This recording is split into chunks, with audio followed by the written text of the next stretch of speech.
Shalom. Hari ini kita akan renungkan kitab Yosua pasal 10. Teksnya ayat 1 sampai 15. Saya sudah bagi 3 paragraf. Paragraf yang pertama ayat 1 sampai 6. Adoni-Zedek, Raja Yerusalem, sangat takut karena Gibeon mengikat perjanjian dengan Israel. Jadi dia mengumpulkan raja-raja Amori untuk menggempur Gibeon. Jadi penduduk Gibeon langsung menyuruh orang kepada Yosua supaya mereka bantu. Paragraf yang kedua ayat 7 sampai 11.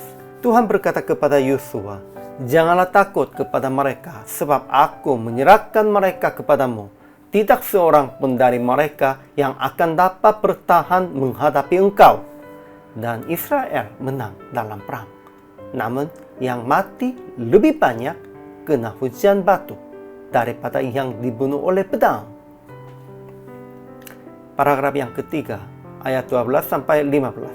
Matahari berhenti dan bulan pun tidak bergerak sampai bangsa itu membalaskan dendamnya kepada musuhnya.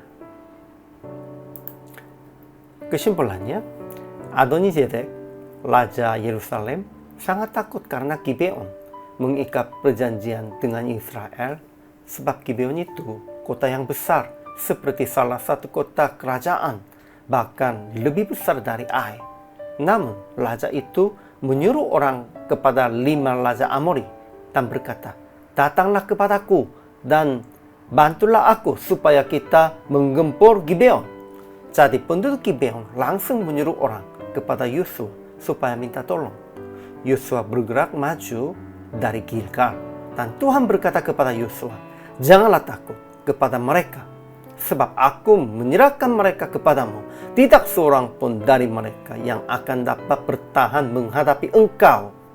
Dan lebih banyak orang Amori mati dengan kena hujan batu daripada yang dibunuh oleh pedang. Dan matahari berhenti dan bulan pun tidak bergerak sampai bangsa itu membalaskan dendamnya kepada musuhnya. Perang ini bukan perang manusia, melainkan perang Tuhan, sebab ia berperang untuk orang Israel. Ajaran tentang Allah. Pertama, Tuhan janji bahwa ia menyerahkan mereka kepada Yosua. Tidak seorang pun dari mereka yang akan dapat bertahan menghadapi Yosua.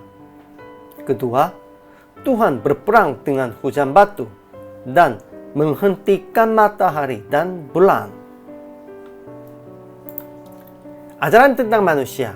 Pertama, Adoni-Zedek, Raja Yerusalem, sangat takut karena Gibeon mengikat perjanjian dengan Israel, tetapi mengumpulkan raja-raja Amori untuk menggempur Gibeon sebab sudah hilang akal budi. Ya, merekanya sudah hilang akal budi, tidak bisa berpikir dengan benar. Kedua, penduduk Gibeon langsung menyuruh orang kepada Yosua supaya mereka bantu. Ketiga, Yosua berperang dengan janji Tuhan yang ia menyerahkan orang Amori kepada orang Israel. Keempat, mereka tidak berhenti perang sampai bangsa itu membalaskan dendamnya kepada musuhnya.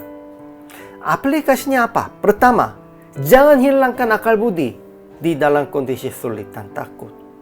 Ya, kalau di luar Tuhan pasti hilang akal budi. Sehingga itu berartinya juga kita harus menyertai dengan Tuhan, harus hidup di dalam Tuhan. Kalau begitu, tidak akan hilang akal budi. Kedua, mencari penolong di dalam perjanjian dan di dalam Tuhan. Ya, pada waktu raja-rajanya maju, orang-orang Gibeon langsung menyuruh orang kepada Yosua. Merekanya sudah ingatnya perjanjian ini. Kita harus mencari penolongnya di dalam perjanjian. Dan yang bisa menolong kita, inilah Tuhan. Ketiga, berperang dan melawan musuh hanya di dalam kekuatan Tuhan saja. Keempat, percaya bahwa Tuhan bekerja untuk kita dengan semua alam semesta. Hari ini, teksnya Tuhan sendiri berperang.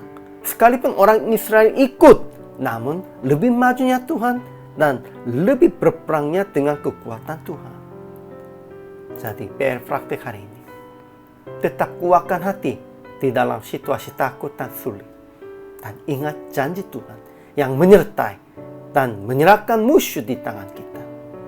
Harus kuatkan hati dan jangan takut. Maju dengan berani di dalam Yesus. Hari ini juga selama melayani, Tuhan Yesus memberkati.